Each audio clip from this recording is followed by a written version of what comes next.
Good morning everyone. Welcome to Vishesh physics classes. अपन particle physics अपन start कर चुके थे। पार्टिकल फिजिक्स में अपन ने 4 टाइप के इंट्रैक्शन स्टडी कर लिए थे। उसमें 4 टाइप्स के जो भी इंट्रैक्शन थे उसमें आज की जो क्लास है वो 4 टाइप के जो भी इंट्रैक्शन थे उस इंट्रैक्शन को कंपेयर करते हुए एक टेबल अपन ने बनाई है। उस टेबल के बारे में डिस्कस करने वाले हैं। तो अपने पास पार्टिकल फिजिक्स में 4 टाइप के इंट्रैक्शन आते हैं। तो फर्स्ट आता है अपने पास इंट्रैक्शन आते हैं 4 टाइप्स के। फर्स्ट आता है ग्रेविटेशनल इंट्रैक्शन, सेकंड आता है इलेक्ट्रोमैग्नेटिक इंट्रैक्शन, थर्ड आता है स्ट्रॉन्ग इंट्रैक्शन और फोर्थ आता है वीक इंट्रैक्शन। यदि किसी को भी ये इंट्रैक्शन डिटेल में डिस्कस करने हैं तो अपने जो इससे पहले की क्लास हुई है आपको प्लेलिस्ट में ये सारी क्लास मिल जाएगी। तो प्रीवियस क्लास वो सारी देख ले एक बार ताकि आपको और डिस्कस हो जाए, ताकि अपन इजीली इसको आगे बढ़ा सकें। तो ये 4 टाइप के इंट्रैक्शन थे। इसके बाद अपन बात करते हैं कि फर्स्ट अपने पास था ग्रेविटेशनल, जो अपन ने ये स्टडी कर लिया था। सेकंड था अपने पास इलेक्ट्रोमैग्नेटिक इंट्रैक्शन, ये भी अपन स्टडी कर चुके थे। थर्ड था अपने पास स्ट्रॉन्ग इंट्रैक्शन, फोर्थ था वीक इंट्रैक्शन। इसके बाद अपन देखते हैं कि सारे के सारे इंट्रैक्शन को यदि मैं कंबाइन कर लूँ, क्या कर लूँ, कंबाइन कर लूँ, तो यहाँ पे अपने पास एक टेबल आएगी। तो सारों को कंबाइन करने के बाद मैंने यहाँ पे एक टेबल फॉर्म की है। तो ये टेबल है वो आपके लिए बहुत ही इंपॉर्टेंट होगी। कैसे, चाहे कोई सा भी एग्जाम हो, कोई से भी एग्जाम में इस टेबल से क्वेश्चन बनेगा ही बनेगा। तो ये जितने भी अपने पास इंट्रैक्शन थे उस इंट्रैक्शन को मैंने सारों को क्या कर लिया है, एक ही टेबल में डिस्कस कर दिया है। तो यदि अपन कहते हैं कि ये जो टेबल है, पहले तो ये टेबल लगा लेना कि ये आपके लिए बहुत ही इंपॉर्टेंट टेबल है। क्या है अपने पास, वेरी इंपॉर्टेंट टेबल है। इसमें मैंने बताया गया है कि जो भी अपने पास 4 टाइप के इंट्रैक्शन थे उसका एक कंप्लीट स्टडी मैंने इस टेबल में बताई है, एक ही टेबल में। तो देखो इसमें होता क्या है। फर्स्ट अपन ने पास दे रखा है कि इंट्रैक्शन है। इंट्रैक्शन के बेस पे अपने पास 4 टाइप के इंट्रैक्शन दे रखे हैं, gravitational interaction, electromagnetic interaction, strong interaction and weak interaction. उसके बाद मैंने यहाँ पे प्रॉपर्टी बना रखी है इसकी। इसके बाद मैंने क्या बना रखी है, यहाँ पे प्रॉपर्टी बना रखी है। तो मैं कह सकता हूँ कि ये यहाँ पे प्रॉपर्टी इस साइड है और जो इंट्रैक्शन के नाम है वो इस साइड है। अब अपन बात करते हैं कि प्रॉपर्टी में फर्स्ट क्या क्या लेते हैं। तो अपन ने जो जो चीज़ें डिस्कस की हुई है उसको यदि आप कंपेयर करके याद रखोगे तो इजीली याद हो जाएगा और आपको कुछ कन्फ्यूजन भी नहीं होगा और आप इजीली क्वेश्चन अटेम्प्ट कर सकते हो उससे रिलेटेड। फर्स्ट बात करते हैं इसके क्वांटा की। किसकी बात करते हैं अपन, क्वांटा की। तो क्वांटा अपन को पता है कि क्या होता है कि जब भी कोई पार्टिकल एक दूसरे में एक्सचेंज होता है तो उसमें क्वांटा का रोल रहता है। तो उस क्वांटा को हर इंट्रैक्शन में, हर टाइप ईच टाइप के इंट्रैक्शन में जो क्वांटा होता है वो डिफरेंट डिफरेंट होता है। तो फर्स्ट अपन बात करते हैं कि जो ग्रेविटेशनल इंट्रैक्शन होता है उसका क्वांटा क्या था, अपने पास ग्रेविटॉन था। इलेक्ट्रोमैग्नेटिक का जो क्वांटा था इलेक्ट्रोमैग्नेटिक इंट्रैक्शन में, उसका क्वांटा था फोटोन था। स्ट्रॉन्ग इंट्रैक्शन का क्वांटा था वो ग्लूऑन था और जो वीक इंट्रैक्शन था उसका क्वांटा गेज बोसॉन था। तो ये आपको याद हो जाना चाहिए कि ग्रेविटेशनल का जो क्वांटा है वो ग्रेविटॉन है, इलेक्ट्रोमैग्नेटिक का फोटोन है, स्ट्रॉन्ग का ग्लूऑन है और वीक का गेज बोसॉन है। फिर अपन बात करते हैं इसकी रेंज की। फिर बात करते हैं अपन इसकी रेंज की। तो देखो रेंज है वो रेंज यहाँ पे क्या मानी गई है, इनफाइनाइट मानी गई है। तो जब भी अपन ने ग्रेविटेशनल और इलेक्ट्रोमैग्नेटिक 2 ही ऐसे इंट्रैक्शन थे जिसकी रेंज क्या थी, इनफाइनाइट थी। तो अपने पास मैं कह सकता हूँ कि इलेक्ट्रोमैग्नेटिक और इसकी रेंज क्या हो जाएगी, अपने पास इनफाइनाइट हो जाएगी। तो मैं कह सकता हूँ कि ये दोनों रेंज तो क्या बताएगा, अपने पास इनफाइनाइट बताएगा। फिर यदि मैं बात करूँ स्ट्रॉन्ग इंट्रैक्शन की, तो अपन ने जो इसकी रेंज देखी थी वो देखी थी 10 की पावर। अब ये 10 की पावर कैप करके -15 लिखा हुआ है। इसका मीनिंग ये है कि ये 10 है, इसके पावर में -15 मीटर है। ठीक है, तो ये वाली वैल्यू ये है, ये टाइपिंग की वजह से ये हो रहा है। तो 10 की पावर -15 मीटर, जिसको मैं बोल सकता हूँ 1 फर्मी, जो एक न्यूक्लियस की रेंज होती है। तो इस न्यूक्लियस की रेंज का जो अपने पास इंट्रैक्शन होता है वो कौन सा होता है, स्ट्रॉन्ग इंट्रैक्शन होता है। तो मैं कह सकता हूँ कि स्ट्रॉन्ग इंट्रैक्शन की जो रेंज मानी गई है वो कितनी मानी गई है, 10 की पावर -15 और 1 फर्मी। फिर अपन बात करते हैं इसमें जो वीक इंट्रैक्शन है उसका क्वांटा तो गेज बोसॉन था और उसकी यदि मैं रेंज की बात करूँ तो ये है 10 की पावर -18 मीटर।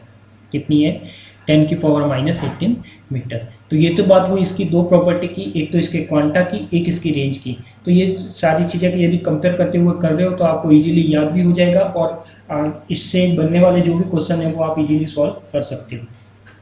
फिर बात करते हैं अपन स्ट्रेंथ की कि इसकी जो प्रबलता होती है वो क्या होती है, इसकी स्ट्रेंथ क्या होती है। तो देखो यहाँ पे स्ट्रेंथ ये भी है और स्ट्रेंथ ये भी है। मैंने दो टाइप की स्ट्रेंथ लिख रखी है आपके सामने। एक तो स्ट्रेंथ लिख रखी है मैंने क्वार्क बेस, मुझे पता है कि जितने भी पार्टिकल है वो किसी न किसी क्वार्क से मिलकर फॉर्म हुए, किसी न किसी क्वार्क से मिलकर बने। तो जितने भी पार्टिकल यदि क्वार्क से मिलकर बनते हैं तो इसकी जो स्ट्रेंथ होती है वो है। और एक मैंने लिख रखी है कि जो स्ट्रेंथ है वो न्यूट्रॉन प्रोटॉन के बेस पे है। कौन सी है? न्यूट्रॉन प्रोटॉन के बेस पे। तो यदि आपके पास एग्जाम में कोई भी क्वेश्चन पूछा जाए और उसमें प्रॉपर मेंशन नहीं हो कि वो कौन से बेस का है, क्वार्क बेस का है या न्यूट्रॉन प्रोटॉन बेस का है, तो उसको आप यदि कुछ भी क्वेश्चन में मेंशन नहीं है तो उसको आपको क्या मानना है? न्यूट्रॉन प्रोटॉन बेस मानना है। क्या मानना है? न्यूट्रॉन प्रोटॉन बेस मानना है। यदि क्वेश्चन में प्रॉपर मेंशन कर रखा है कि हाँ क्वार्क बेस की स्ट्रेंथ बताइए या प्रोटॉन न्यूट्रॉन बेस की स्ट्रेंथ बताइए, तो फिर उसके अकॉर्डिंग वो स्ट्रेंथ आपको लेनी है। तो फर्स्ट बात करते हैं अपन इसके स्ट्रेंथ की। तो स्ट्रेंथ की यदि मैं बात करता हूँ तो देखो यहाँ पे जो स्ट्रेंथ है वो कितनी है? 10⁻⁻43। कितनी है अपने पास? 10⁻⁻43। किसके लिए? ग्रेविटेशनल इंटरेक्शन के लिए। इलेक्ट्रोमैग्नेटिक के लिए हो जाएगी 10⁻²। कितनी हो जाएगी? 10⁻²। और स्ट्रॉन्ग के लिए हो जाएगी अपने पास 1। अब मुझे पता है कि जो स्ट्रॉन्ग इंट्रैक्शन है वो सबसे ज़्यादा स्ट्रॉन्ग है, सबसे ज़्यादा स्ट्रॉन्ग है, मतलब इसकी वैल्यू क्या हो जाएगी? 1 हो जाएगी। और जो वीक इंट्रैक्शन है उसकी वैल्यू हो जाएगी 10⁻⁻6। कितनी हो जाएगी? 10⁻⁻6। फिर अपन ने देखो इसके नीचे कुछ पार्टिकल के नाम लिखे हुए हैं कि ये वाले जो इंट्रैक्शन है कहाँ कहाँ पर वर्कआउट करेंगे।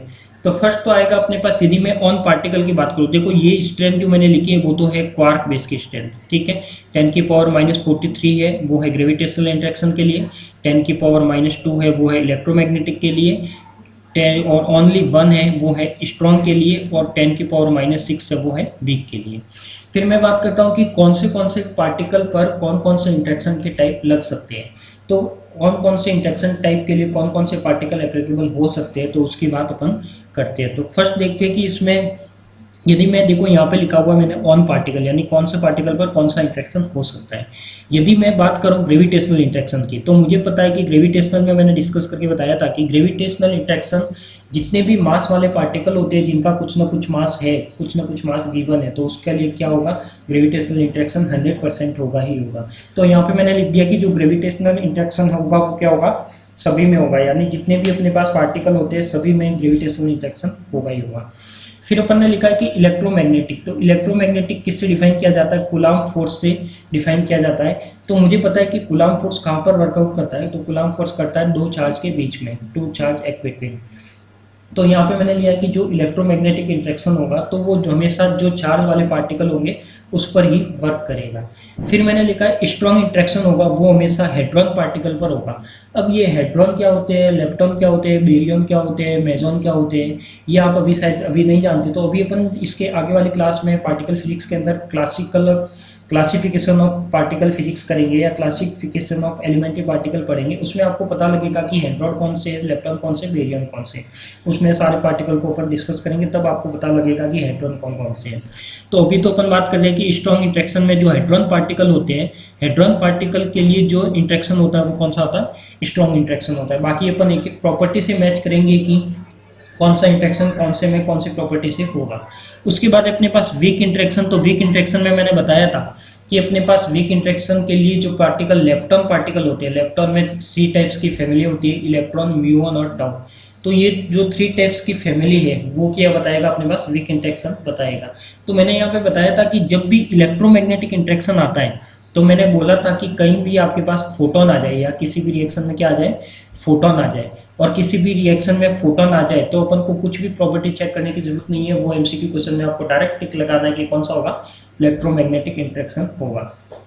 उसके बाद अपन ने बात की थी कि जब भी यदि वीक इंट्रैक्शन की बात करते हैं, वीक इंट्रैक्शन में यदि क्या आ जाए आपके पास? लेप्टॉन पार्टिकल आ जाए। लेप्टॉन में 3 टाइप्स की फैमिली होती है, एक तो इलेक्ट्रॉन होता है, एक म्यू होता है और एक क्या होता है? टॉ होता है। और इनके पार्टिकल भी होते हैं, एंटी पार्टिकल भी होते हैं, और इनके न्यूट्रिनो और एंटी न्यूट्रिनो के फॉर्म में भी इनके पार्टिकल होते हैं। तो मैं बात करता हूँ कि जो वीक इंट्रैक्शन होगा वो लेप्टॉन पार्टिकल के लिए होगा। तो जहाँ पर आपको लेप्टॉन का कंजर्वेशन होगा, लेप्टॉन पार्टिकल हो सकता है, तो वहाँ पर आपका वीक इंट्रैक्शन पॉसिबल है। तो ये तो बात की अपन ने स्ट्रेंथ की और कौन से पार्टिकल पर कौन सा इंट्रैक्शन पॉसिबल हो सकता है उसकी बात की। फिर अपन बात करते हैं नेक्स्ट स्ट्रेंथ की। नेक्स्ट स्ट्रेंथ है प्रोटॉन और न्यूट्रॉन बेस। तो मैंने बोला है कि जब भी क्वेश्चन में कोई मेंशन गिवन नहीं है कि कौन से बेस की स्ट्रेंथ बतानी है, तो आपको फर्स्ट बताना है न्यूट्रॉन प्रोटॉन के बेस की स्ट्रेंथ। तो देखो जब ग्रेविटेशनल इंटरेक्शन होता है, ग्रेविटेशनल इंटरेक्शन के लिए जो अपने पास वैल्यू आती है वो क्या आती है, 10⁻38 आती है। क्या आती है, 10⁻38 या 39, इसकी रेंज भी होती है। तो मैंने एक प्रॉपर 10⁻- कितना लिखा है, 38 लिखा है। तो ये कितनी हो जाएगी, 10⁻38। ये है अपने पास इलेक्ट्रोमैग्नेटिक के लिए 10⁻², कितनी है अपने पास, 10⁻²। स्ट्रॉन्ग है, स्ट्रॉन्ग के लिए है अपने पास 1। स्ट्रॉन्ग के लिए दोनों में सेम ही है, इसमें भी 1 है, इसमें भी 1 है। और यदि वीक के लिए बात करता हूँ तो वो है 10⁻⁹। तो देखो जब भी स्ट्रेंथ प्रोटॉन और न्यूट्रॉन के बेस की बात करेंगे तो वो हो जाएगा आपके पास कि जो ग्रेविटेशनल इंटरेक्शन में आएगा वो स्ट्रेंथ आएगी 10⁻38 या 39। यदि इलेक्ट्रोमैग्नेटिक की बात करूंगा तो वो आएगी 10⁻²। स्ट्रॉन्ग के लिए बात करूंगा तो 1, और वीक के लिए बात करूंगा तो 10⁻⁹। क्लियर। फिर अपन बात करते हैं इसके क्वांटा की। क्वांटा तो मैंने देख लिया कि क्वांटा पार्टिकल ग्रेविटेशनल के लिए ग्रेविटॉन है, इलेक्ट्रोमैग्नेटिक के लिए फोटॉन है, स्ट्रॉन्ग के लिए ग्लूऑन है, और वीक के लिए कौन सा है, गेज बोसॉन है। अब यदि मैं बात करता हूँ कि ये स्पिन ऑफ क्वांटा यानी जो ये ग्रेविटॉन है, ग्रेविटॉन की स्पिन कितनी होती है, फोटॉन की स्पिन कितनी होती है, ग्लूऑन की स्पिन कितनी होती है, गेज बोसॉन की स्पिन कितनी होती है, तो वो सारी की सारी स्पिन यहाँ पे मैंने लिखी है। तो एक अपने पास एक ग्रेविटॉन ही ऐसा पार्टिकल है जिसकी स्पिन कितनी है इस इंटरेक्शन में, 2 है। बाकी जितने भी अपने पास इंटरेक्शन है उसमें सारे पार्टिकल की जो स्पिन मानी है वो कितनी है, 1 है। तो देखो बाकी में सारों में जो स्पिन हो जाएगी वो क्या हो जाएगी, 1। इसमें भी क्या हो जाएगी, 1, और इसमें भी क्या हो जाएगी, 1। तो आपको याद क्या रखना है इसमें कि जो भी ग्रेविटेशनल इंटरेक्शन है, ग्रेविटेशनल इंटरेक्शन का जो क्वांटा ग्रेविटॉन है उसकी ही स्पिन 2 होती है, बाकी सबकी स्पिन कितनी है अपने पास, 1 है। क्लियर। इसके बाद बात करते हैं अपन मास की। इसके बाद किसकी बात करते हैं अपन, मास की। तो यदि मैं मास की बात करता हूँ तो मास में आता है अपने पास कि जो ग्रेविटेशनल इंटरेक्शन का मास होता है यानी ग्रेविटॉन के लिए जो मास होता है वो अपन कितना मानते हैं, क्वांटा का मास। क्वांटा का मतलब जो ये क्वांटा है ग्रेविटॉन है, ग्रेविटॉन की स्पिन तो हो गई 2 और मास क्या हो जाएगा, 0। तो मैं लिख सकता हूँ कि यहाँ पे इसकी ग्रेविटॉन की स्पिन तो कितनी हो जाएगी, 2 हो जाएगी, और इसका मास क्या हो जाएगा, m0 हो जाएगा। तो ये चीज़ आपको ध्यान में रखनी है। तो ग्रेविटॉन एक ऐसा पार्टिकल है जिसकी स्पिन 2 होती है, कौन से इंटरेक्शन के लिए होती है, ग्रेविटेशनल इंटरेक्शन के लिए। और इलेक्ट्रोमैग्नेटिक के लिए इसकी फोटॉन की जो स्पिन है वो 1 है, और ग्लूऑन की जो स्ट्रॉन्ग इंटरेक्शन के लिए स्पिन है वो 1 है, बाकी सबकी क्या है, गेज बोसॉन की भी 1 है। इसके बाद मैंने लिख रखा है कि मास ऑफ क्वांटा, तो इसका मास 0 था, इसका भी मास 0 था, फोटॉन के लिए इलेक्ट्रोमैग्नेटिक इंटरेक्शन में मास 0 था। जो अपने पास ग्लूऑन था उसका भी मास 0 था, यानी सारों के मास तो क्या है, 0 है। बट गेज बोसॉन एक ऐसे पार्टिकल है जिनका मास 0 नहीं है। जैसे मैंने बोला है कि स्पिन की बात करें तो ग्रेविटॉन का जो क्वांटा ग्रेविटॉन है उसकी स्पिन 2 है, बाकी सबकी 1 है। ऐसे ही मैं यदि मास की बात करता हूँ तो जो वीक इंटरेक्शन है उसके जो क्वांटा है गेज बोसॉन उसका मास कुछ न कुछ गिवन है, बाकी सबका मास 0 है। तो देखो यहाँ पे अपने पास गेज बोसॉन में 2 तरह के पार्टिकल, 2 टाइप्स के पार्टिकल थे। एक तो था W+-, एक था Z। तो यहाँ पे दोनों के मास होंगे, तो यहाँ पे मैंने दोनों के मास लिख रखे हैं कि जो W यानी ये वाला जो W+- वाला पार्टिकल है इसका जो मास दे रखा है वो 18.4 GeV, गीगा इलेक्ट्रॉन वोल्ट। क्या दे रखा है, 80 गीगा इलेक्ट्रॉन वोल्ट। और यदि जो Z की वैल्यू दे रखी है, यदि कोई Z गेज बोसॉन है तो उसकी जो वैल्यू दे रखी है 91.2 GeV है। ये GeV नहीं है, ये GeV है। ठीक है, तो ये क्या हो जाएगा अपने पास, गीगा इलेक्ट्रॉन वोल्ट। तो ये तो था अपने पास मास ऑफ क्वांटा। इसके बाद बात करते हैं अपन लाइफ टाइम की। किसकी बात करते हैं अपन, लाइफ टाइम की। तो लाइफ टाइम का मतलब क्या होता है कि हर पार्टिकल के लिए कुछ ना कुछ टाइम पीरियड होता है या कुछ लाइफ टाइम होता है कि कितने टाइम तक वो पार्टिकल रह सकता है। तो जैसे ग्रेविटेशनल की बात करते हैं, किसकी बात करते हैं अपन, ग्रेविटेशनल की। तो ग्रेविटेशनल में क्या होता है अपने पास कि ग्रेविटेशनल में कोई भी पार्टिकल होता है। अब ग्रेविटेशनल आपको पता है कि हर जगह एप्लीकेबल होता है। कोई भी पार्टिकल यदि मास होगा, कोई पार्टिकल है, पार्टिकल का मास है तो वो एप्लीकेबल होगा। तो कोई भी उसका लाइफ टाइम नहीं बताया गया। ग्रेविटेशनल जो होता है वो इन्फाइनाइट टाइम भी बोल सकते हो, और हमेशा वो क्या होता है, एप्लीकेबल होता है। यदि मैं फोटोन के लिए बात करूँ, इलेक्ट्रोमैग्नेटिक इंटरेक्शन में यदि मैं फोटोन के लिए बात करता हूँ तो इसकी जो लिमिट बताई गई है वो 10⁻⁻20 से लेकर 10⁻30 सेकेंड। क्या बताई गई है, 10⁻⁻20 से लेकर 10⁻30 बताई गई है। तो ये इसकी क्या बताई गई है, लिमिट बताई गई है। किसके लिए, लाइफ टाइम के लिए बताया गया है, फोटोन के लिए। और फोटोन किसके लिए है, इलेक्ट्रोमैग्नेटिक इंटरेक्शन के लिए। ऐसे ही अपने पास सबसे ये जो इम्पोर्टेंट है लाइफ टाइम, वो सबसे ज़्यादा इम्पोर्टेंट है। क्यों, क्योंकि कई बार एग्जाम में पूछा गया है कि स्ट्रॉन्ग इंट्रैक्शन के लिए जो लाइफ टाइम होता है वो कितना होता है। तो स्ट्रॉन्ग इंट्रैक्शन के लिए जो लाइफ टाइम होता है वो 10⁻⁻23 सेकेंड होता है, जो बहुत ही इंपॉर्टेंट कंसेप्ट है, याद रख लेना।